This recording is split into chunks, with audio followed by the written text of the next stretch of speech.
哲峰哥，我們都知道中國的電動車競爭真的太激烈了，完全是一片死海了。為什麼？內卷的跟什麼一樣？結果他們現在說不行，我們再卷下去沒得賺，我們開始換領域了。他們現在竟然幹嘛？他們現在竟然從車到船，他們竟然做什麼？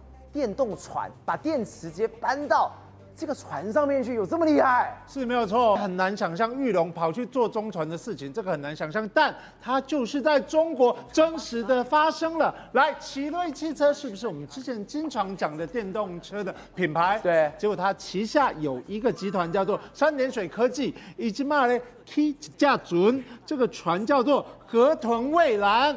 它就是在他们內河裡面行駛的電動船，而且你知道嗎？它去年就已經完成定型試驗了。它的長呢88.9米，寬13.2米，它可以載重3000噸，所以它是一個貨櫃輪。對，它居然可以載這麼多的貨運，而且他說它的全船的能耗可以降低22%，看起來很厲害。干電池包換電池要5分鐘，5分鐘方便。沒錯，我們等一下就可以講它的換電池系統。而不要忘記，他這邊特別提到，他說我搭載的是車規級電機。來請教一下，我們想到奇瑞的車規，就想到它的什麼？火燒車啦。不要嚇我！記不記得他之前在充電的時候也火燒車，在開車的時候也火燒車，所以大家對於它的電動船能不能夠安全，還是有一點疑慮的。不過回到你剛剛講，它換電池只要5分鐘。對，注意一下，它不是充電，它叫做換電池。我這麼大的船，我要怎麼讓它充電？不用充電，我直接換電池。哦，所以你只要花300萬人民幣，大概台幣1300萬元，蓋一個機器手臂就可以。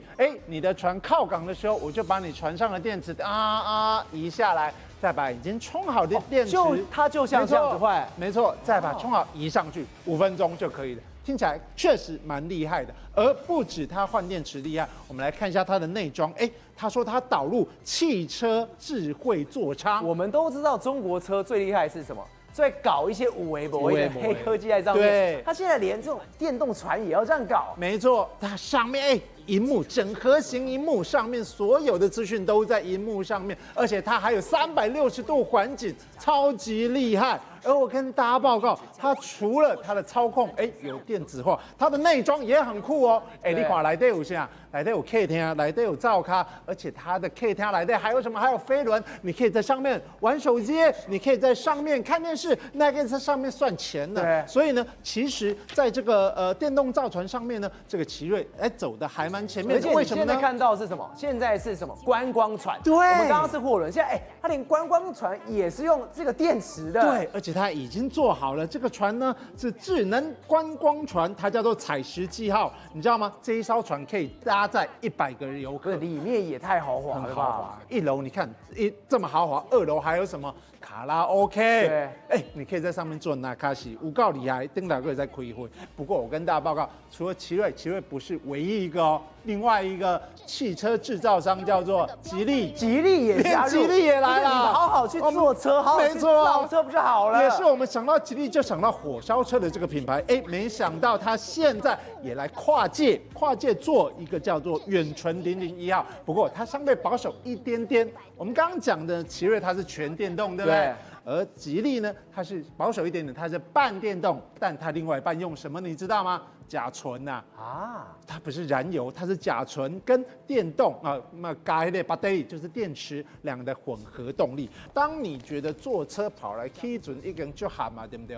我跟你講，做電池嘛來做準吶。假的，你說看到這個標題我嚇死了，連中國的龍頭寧德時代也加入了這一場。錯，從電動車的卷，電動機車的卷。到現在也要電動船的卷了嗎？沒錯，而且不要忘記，寧德時代它是全世界的電動那個電池龍頭啊，有37%的電動車都是使用寧德時代的電池。沒想到它已經馬來基準吶，它做了什麼夜渡遊輪？你看這個遊輪有多豪華，這更高級了吧？真的有夠讚的。上面還有什麼海上音樂參秀？是不是相當豪華？然後它也去作為貨輪，它甚至連遊船也有做。那大家可以看到，當這些奇奇怪怪的產業呢，都跑進來一湧而進入電動船的產業，可以聞到一個味道，這個很明顯就是中國的政策選擇。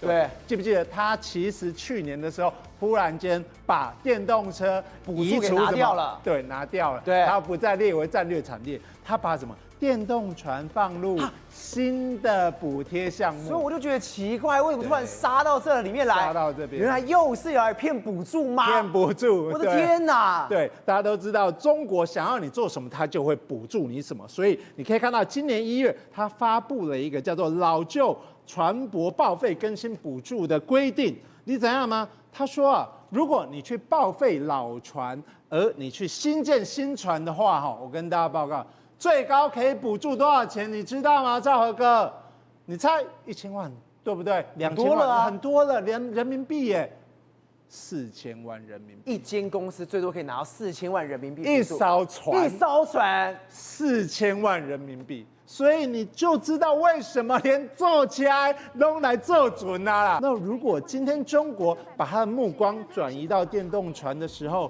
我覺得全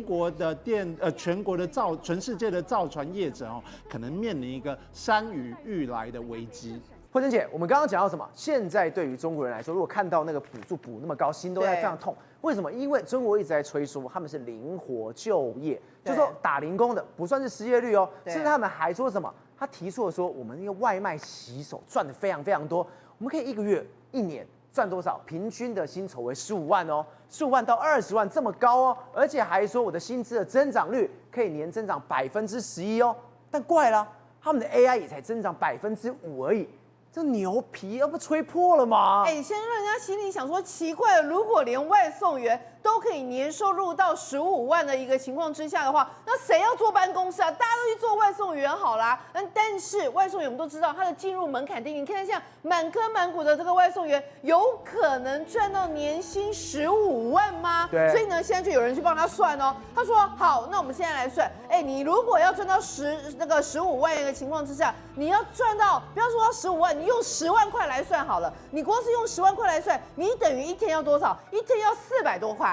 你一天要400多塊，你要怎麼跑啊？他們换算下來，你一天要跑19個小時。19個小時，而且是什麼？全年無休。對，你不能生病，你不能出車禍，你少跑1個小時，你就沒那個錢了。是，19個小時，誰會工作到19個小時啊？所以他們就心裡想說，這也太荒謬了，這個數字根本不可能是人做得到的。所以有人就這樣說，你這根本是騙人的嘛！你吹出一個很漂亮的數字，要誘騙了很多沒有工作的人去投入這個產業。但事實上，人家就說這個金針針去算的人就說那個根本是騙人的。所以今天中國政府把這個數字拿了出來之後，中國的外送員炎上了。是，那攻什麼？我每天這麼辛苦。重點是很多外送員真的是把命在拼哦。你看越來越多的例子，3月29號，遼寧的一個地方啊，他說那個人直接他就輕生了。你看他直接那個輕生了，為什麼他輕生了？他一定在外送的時候啊，他就為了一個差評啊，比如說你可能10分鐘要到，你要跑樓梯，你要幹嘛？結果後來你就發現根本就不是這樣的狀況，所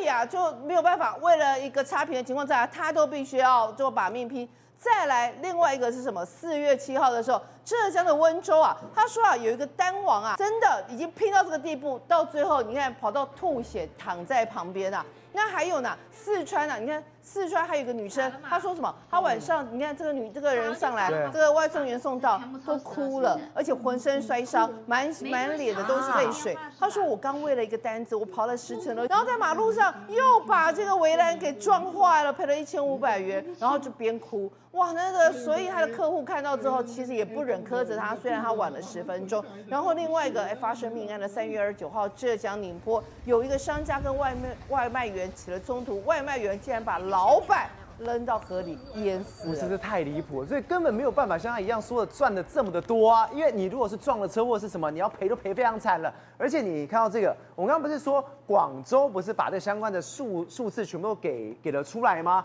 結果他說，2025年廣州外賣騎手的最低的這個分位值，就所謂的 PR 值，平均值多少？10萬元以上。我心想，真的假？有這麼高嗎？而且他還說什麼？從學歷看哦。他說高中學歷占52.96%，大學學歷占23.16%。最有趣的是什麼？本科學歷占5.72%。本科學歷是什麼？還有什麼外送騎手班？